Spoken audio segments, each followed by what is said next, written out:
गुरुर ब्रह्मा गुरुर्विष्णू गुरुर्देवो महेश्वरा गुरुर साक्षात परब्रह्म तस्मै श्री गुरवे नमः। श्री स्वामी समर्थ, श्री गुरुदेव दत्त। सर्वात आधी आपल्या चॅनलवर तुमच्या सर्वांचं खरंच खूप खूप मनापासून स्वागत। तर भाविक भक्तांनो, ही कथा एका गरीब धोबेची आहे। त्याची गरिबी दूर करून स्वामी महाराजांनी त्याच्या मनातील इच्छा कशी पूर्ण केली ती आपण बघूया। कुरवपुरामध्ये श्रीपादांनी एका धोब्याला कसा अनुग्रह दिला त्याची ही कथा आहे। श्रीपाद स्वामी नित्य नेमाप्रमाणे गंगेवरती स्नान संध्या करण्यासाठी त्रिकाळ जात असत। त्या गंगेच्या काठावर एक धोबी रोज कपडे धुवायला जात असे व गुरुमूर्तींना नित्य नमस्कार करीत असे। एक दिवस श्रीपाद धोब्याला म्हणाले, तू नियमितपणे निरपेक्ष बुद्धीने मला वंदन करतोस, तेव्हा तुझी ही भक्ती पाहून मी अत्यंत संतुष्ट झालो आहे। यापुढे तू काही नित्योपासना केलीस तर तुझ्या संसाराची चिंता दूर होईल। त्याप्रमाणे तो नित्यसेवा करण्यास आश्रमात जाऊ लागला। रोज आश्रमामध्ये झाडलोट करून सडा समार्जन करू लागला।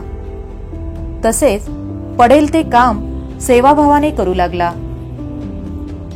एकदा वसंत ऋतूतील वैशाख महिन्यात त्या नदीतून एका नावेमध्ये बसून म्लेच्छ राजा आपल्या स्त्रियांसह नौकाविहार करताना त्याला दिसला। त्या सर्वांनी उत्तम आभूषणे वस्त्रे परिधान केली होती व त्याचे सर्व सैन्य नदी तीरावर थांबले होते। राजाचे सर्व ऐश्वर्य पाहून धोब्याला नवल वाटले। आपल्या नशिबी आलेले दारिद्र्य पाहून तो दुःखी झाला। राजाची पूर्व पुण्याई म्हणून त्याला हे सर्व वैभव प्राप्त झाले। आपल्यावर गुरुकृपा होऊन असे ऐश्वर्य मिळावे अशी त्याच्या मनात इच्छा निर्माण झाली। श्रीपाद स्वामींनी त्याच्या मनातील इच्छा ओळखली।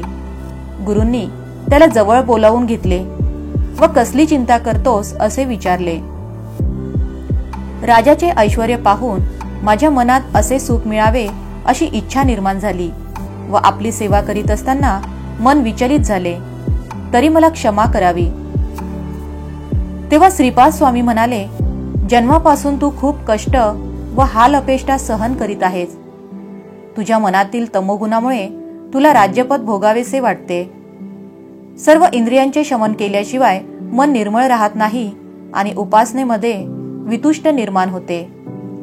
तेव्हा तुला राजभोग मिळावा असा मी तुला आशीर्वाद देतो। स्वामींचे वचन ऐकून धोबी हात जोडून स्वामींना म्हणाला, हे कृपासागरा, मी राजभोग घेताना तुमच्या चरणांना अंतरेन, तेव्हा आपले दर्शन पुन्हा मला केव्हा प्राप्त होईल ते कृपया मला सांगावे। तेव्हा गुरु त्याला म्हणाले, वैदूर नगरात माझे काही कारणाने येणे होईल। पुढील जन्मी तुझा अंतकाल येईल, तेव्हा मी नृसिंह सरस्वती अवतारात तुला दर्शन देईल। श्री गुरु कुरवपुरात राहून नंतर अदृश्य झाले, कारण त्यांना पुन्हा अवतार घ्यायचा होता। तर भाविक भक्तांनो, आता आपण श्री गुरुचरित्रामधील अध्याय 9 बघणार आहोत। श्री गणेशाय नमः। ऐकोनी सिद्धाचे वचन, नामधारक करीन मन, विनवितसे कर जोडून भक्ती भावे करुनिया। श्रीपाद कुरवपुरी असता पुढे वर्तली कैसी कथा, विस्तारोनी सांगा आता कृपामूर्ती दातारा। सिद्ध मने नामधारका पुढे झाले अति कौतुका, तया ग्रामी रजक एका सेवक झाला श्री गुरुचा। नित्य श्रीपाद गंगेसी येती विधीपूर्वक स्नान करीती, लौकिक व्यवहारे संपादित्या ती त्रैमूर्ती आपण। ऐसे एके दिवशी श्रीपाद येती स्नानासी, गंगा वाही दाही दिशी मध्ये असती आपण देखा। तया गंगा तटाकात रजक असे वस्त्रे धूत, नित्य येऊन असे नमित श्रीपाद गुरुमूर्तीसी। नित्य त्रिकाळी येऊन या दंड प्रणाम करुनिया, नमन करी अतिविनया मनोवाक्य कर्म। श्रीपाद म्हणती रजकासी कार्य नित्य कष्टतोसी, तुष्टलो मी तुझ्या भक्तीशी सुखे राज्य करी म्हणती। ऐकता श्री गुरुचे वचन गाठी पालवी बांधी शकून, विनवित असे कर जोडून सत्य संकल्प श्री गुरुमूर्ती। रजक सांडी संसार चिंता, सेवक झाला एक चित्ता। दुरुनी करी दंडवता मठा गेलिया येण्याची परी, ऐसे बहुत दिवसावरी तो रजक सेवा करी। अंगण झाडी प्रोक्षीवारी नित्य नेम येणे विधी, असता एके दिवशी देखा वसंत ऋतू वैशाखा।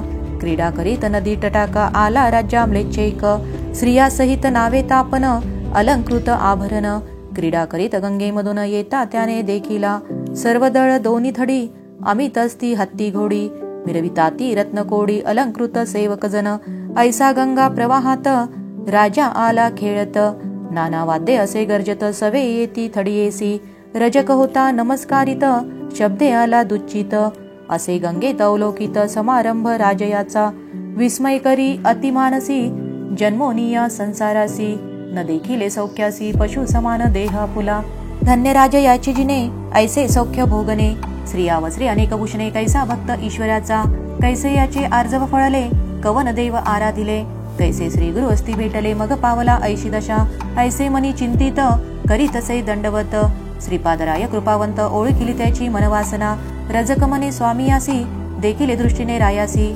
संतोष झाला मानसी केवळ दास श्री गुरुचा तपे आरा दोन्ही देवासी पावला ऐशा अवस्थेसी म्हणून चिंतितो मानसी कृपामूर्ती दातारा ऐसे अविद्या संबंधेसी नाना वासना इंद्रियासी चाड नाही या भोगासी चरणी तुझे मनसौख्य श्रीपाद मने रजकासी जन्मादारभ्य कष्टलासी वांछासे भोगावयासी राज्य भोग तमोवृत्ती निववावी इंद्रे सकळ नातरी मोक्ष नवे निर्मळ बाधा करीती पुढे केवळ जन्मांतरी परियेसा तुष्टावया इंद्रियासी तुवा जन्मावे म्लेच्छवंशी आवडी झाली तुझ्या मानसी राज्यभोगी जाय त्वरित ऐकोनी स्वामीचे वचन विनवी रजक कर जोडून कृपासागरा तू गुरुराज पूर्ण उपेक्ष नको म्हणतसे अंतरतील तुझे चरण द्यावे माते पुनर्दर्शन तुझा अनुग्रह असे कारण ज्ञान द्यावे दातारा श्री गुरुमंती तयासी वैदुरा नगरी जन्म घेसी भेटी देऊ अंतकाळासी कारण असे आम्हा येणे भेटी होताची आम्हासी ज्ञान होईल तुझे मानसी न करी चिंता भरवसी आम्हा येणे घडेल